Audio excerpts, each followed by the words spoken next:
तो hello friends, स्वागत है आपको हमारे इस नई वीडियो में। तो दोस्तों, आप लोग को पता होगा कि Bihar Beltron data entry operator का आंसर की जारी हो चुका है और आप लोग अच्छे नंबर से पास हुए हैं।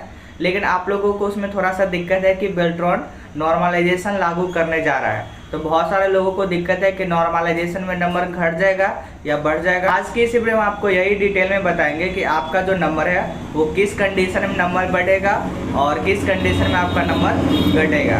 तो चलिए बिना समय के वीडियो को शुरू करते हैं और आपको डिटेल में जानकारी देते हैं। तो यहाँ पे आप लोग देख सकते हैं बिहार बेल्ट्रॉन भर्ती, और जो आपका आंसर की जारी हुआ था आपको 31 जनवरी 2025 को जारी हुआ था और 4 तारीख तक आप ये डाउनलोड कर सकते हैं। और इसी बीच में आप जो भी क्वेश्चन आपको सही लगा है लेकिन बेल्ट्रॉन की तरफ से आपको गलत जवाब दिया गया है, तब आप उसको चैलेंज कर सकते हैं और प्रत्येक क्वेश्चन आपको 200 रुपया भी लगेगा। ठीक है, तो आगे की तरफ बढ़ते हैं। तो सबसे पहले बात करें कि आपको जो बेल्ट्रॉन है उसमें पासिंग मार्क आप लोग का क्या रखा गया है। तो बेल्ट्रॉन का जो एग्जाम होता है वो 60 नंबर का होता है, जिसमें आपको 50% लाना होता है। 50% बोले तो 30 नंबर लाना होता है। ये हो गया ऑल ओवर कैंडिडेट के लिए। लेकिन फिर कैटेगरी वाइज भी इसको डिवाइड किया गया है, जैसे कि आप लोग यहाँ पर देख सकते हैं। जैसे कि जो भी कैंडिडेट जनरल या ओबीसी से बिलोंग करते हैं वो 60 में से आपको 30 नंबर लाना होगा, यानी कि 50% लाना होगा।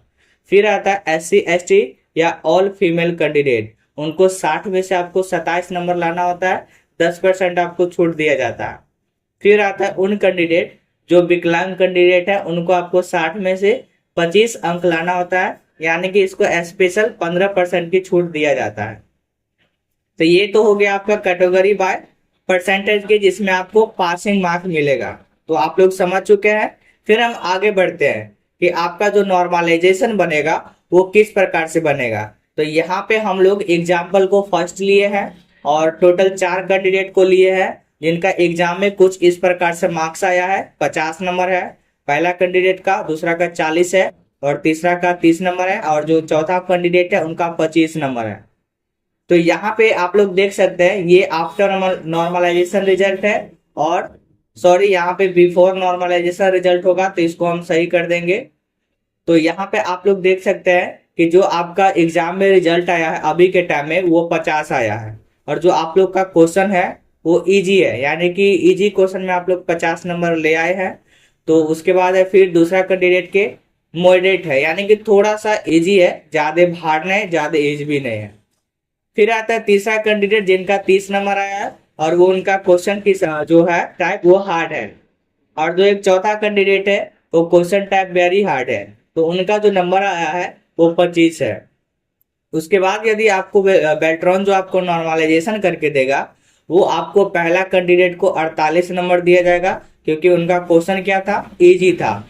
2 नंबर कटेगा क्योंकि जो अदर शिफ्ट में एग्जाम हुआ था उसमें आपको क्वेश्चन हार्ड दिया गया था। तो इस प्रकार से नॉर्मलाइजेशन बनता है, क्योंकि हर एक यदि शिफ्ट में सेम ही क्वेश्चन दिया जाएगा तो वो शिफ्ट के आदमी दूसरा शिफ्ट को विद्यार्थी को बता देंगे। तो इसलिए हर शिफ्ट में क्या होता है कि क्वेश्चन इजी आता है या किसी में हार्ड आ जाता है। तो ज्यादा नंबर बेल्ट्रॉन की तरफ से नहीं कटेगा, जिनका भी इजी एग्जाम गया है उनका 1 से 2 नंबर के बीच में आपको कटेगा, तो आप लोग घबराइएगा नहीं। फिर यहाँ में मॉडरेट है तो 40 नंबर आया है, आफ्टर नॉर्मलाइजेशन इनका रिजल्ट 38 आ सकता है। फिर तीसरा कैंडिडेट है, इनका क्वेश्चन था हार्ड, 30 नंबर अभी के टाइम में आया है, लेकिन आपको नॉर्मलाइजेशन के बाद 2 नंबर बढ़ेगा। क्यों बढ़ेगा, क्योंकि आपका जो टाइप है वो हार्ड एक क्वेश्चन का टाइप है, तो आपको 32 अंक मिलेगा। फिर एक चौथा कैंडिडेट है जो कि यहाँ पे 25 नंबर लाए हैं, और यहाँ पे जो नॉर्मलाइजेशन के बाद आपका जो रिजल्ट बनेगा वो आपको 28 नंबर मिलेगा, क्योंकि आपका जो क्वेश्चन का टाइप है वो वेरी हार्ड था। तो इस प्रकार से एग्जाम्पल फर्स्ट में आप लोग समझ चुके हैं कि आपको ज्यादा का डिफरेंस नहीं मिलेगा, बस 1 या 2 नंबर का डिफरेंस मिलेगा। फिर हम इसी का उल्टा देखते हैं, यानी कि एग्जाम्पल को 2 को देखते हैं। तो यहाँ पे आप लोग देख सकते हैं कि जो भी कैंडिडेट का 50 नंबर आया है और हार्ड क्वेश्चन में भी 50 नंबर ले आए हैं, तो उनका तो और बढ़ेगा।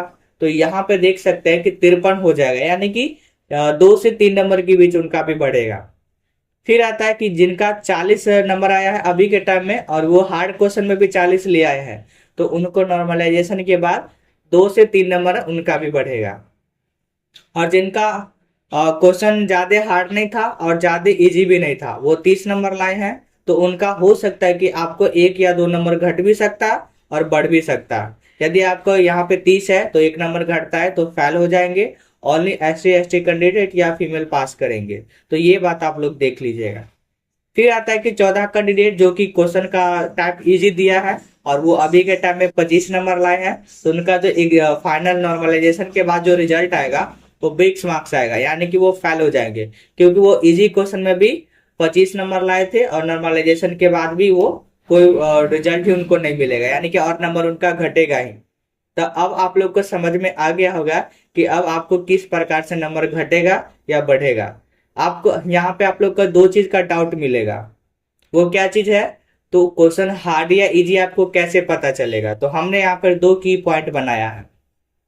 जैसे आप लोग यहाँ पर देख सकते हैं कि जो क्वेश्चन आपको इजी रहेगा उसमें आपको कुछ इस प्रकार से वहां पे देखने को मिल जाएगा, यानी कि वहां पे आपको सिंपल शॉर्टकट मिलेगा, जैसे कि Ctrl+A हो गया, Ctrl+C हो गया, Ctrl+P हो गया। तो इस टाइप का जो शॉर्टकट की है वो आपको इजी क्वेश्चन में काउंट आ जाएगा। और फिर आता है कि शॉर्ट क्वेश्चन। ये शॉर्ट क्वेश्चन आप लोग को पता होगा, जो केवल 1 से 2 लाइन में लिखा हुआ है वो शॉर्ट क्वेश्चन के अंतर्गत आता है। और फिर आपको इंटरनेट से, जैसे कि क्वेश्चन है कि आपको ISP का फुल फॉर्म क्या होता है, यानी कि जो छोटा छोटा फुल फॉर्म्स होता है वो इंटरनेट रिलेटेड क्वेश्चन सब हो गया। और जो चौथा हम पॉइंट बनाए हैं वो आपको रिपीटेड क्वेश्चन हो जाता है। आप लोग देखे होंगे कि आप लोग का जो एग्जाम हुआ होगा एक ही टाइप का 2-3 क्वेश्चन आया होगा, तो उस कंडीशन में आपका जो नंबर है वो घटेगा, यानी कि वो इजी क्वेश्चन टाइप में आ जाएगा। फिर बात करते हैं कि आपका जो हार्ड क्वेश्चन टाइप है उसमें भी हम कुछ पॉइंट बनाए हैं लॉन्ग टाइप शॉर्टकट की, जैसे कि आपको Ctrl+Shift+L से क्या होता है, या MS वर्ड में Ctrl+Shift+W से क्या होता है। तो इस प्रकार से जो आपका शॉर्टकट की है वो आपको हार्ड क्वेश्चन टाइप में चला जाएगा। फिर बात करते हैं कि आपका जो लॉन्ग लेंथ का जो क्वेश्चन होता है, जैसे कि 3-4 पंक्ति में है, तो वो सारा का सारा क्वेश्चन आपको हार्ड में चला जाएगा। आप लोग देखे होंगे कि MS वर्ड से आया होगा या एक्सेल से आया होगा या पावर पॉइंट से आया होगा, यानी कि 3-3, 4-4 लाइन में होता था। तो आप लोग अंदाजा लगा सकते हैं कि आप लोग का जो क्वेश्चन है वो हार्ड आया था या शॉर्ट आया था। फिर आपको MS ऑफिस, सबसे ज्यादा यदि कोई आदमी का हार्ड या इजी आया है तो MS ऑफिस से रिलेटेड आया है, क्योंकि किसी में मेल मार्क से ज्यादा क्वेश्चन था तो किसी में एक्सेल से ज्यादा क्वेश्चन था। तो सबसे बड़ा रीजन आपको हार्ड क्वेश्चन का MS ऑफिस से ही है। तो ये बात आप भी ध्यान रखिएगा। बाकी जितना भी शॉर्ट पॉइंट है वो ज्यादा मायने नहीं रखता है। बाकी आपको कंप्यूटर लैंग्वेज से भी कुछ क्वेश्चन आया था, CC+ क्या होता है या लैंग्वेज ऑक्सिलरी क्या होता है। तो इस प्रकार से जो सा भी क्वेश्चन आया है तो आप लोग उससे अंदाजा लगा सकते हैं कि आपका क्वेश्चन हार्ड था या इजी था। तो अब हम बात करते हैं कि आपका जो नॉर्मलाइजेशन का जो रिजल्ट का एक्सपेक्टेड डेट है, तो यहाँ पे जो भी पिछले बार एग्जाम हुआ था उसके अकॉर्डिंग लगभग 1 से 2 महीना के अंदर आ जाता है। तो आप लोग को यहाँ पर देख सकते हैं कि 5/3/2025 को ये आ सकता है। ये कंफर्म डेट नहीं है, जैसे बेल्ट्रॉन की तरफ से ऑफिशियल डेट आता है तो हम आपको वीडियो के माध्यम से बताएंगे।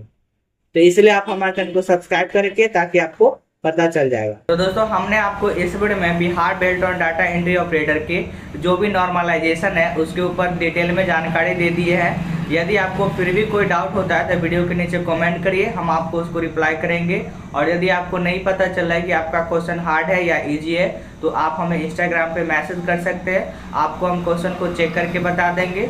और जो भी क्वेश्चन आपका गलत होगा वो भी आपको बता देंगे ताकि आप चैलेंज कर सकते हैं। और यदि हमारे चैनल पे आप नए हैं तो हमारे चैनल को सब्सक्राइब कर लीजिए और बेल आइकन है उसको भी दबा लीजिए ताकि आपको ऐसी अपडेट मिलेगा। और यह वीडियो को पसंद आता है तो वीडियो को लाइक कर दीजिए और अपने दोस्तों के साथ शेयर कर दीजिए ताकि उनको भी पता चल जाए। तो मिलते हैं अगले वीडियो में, तब तक के लिए बाय, जय हिंद।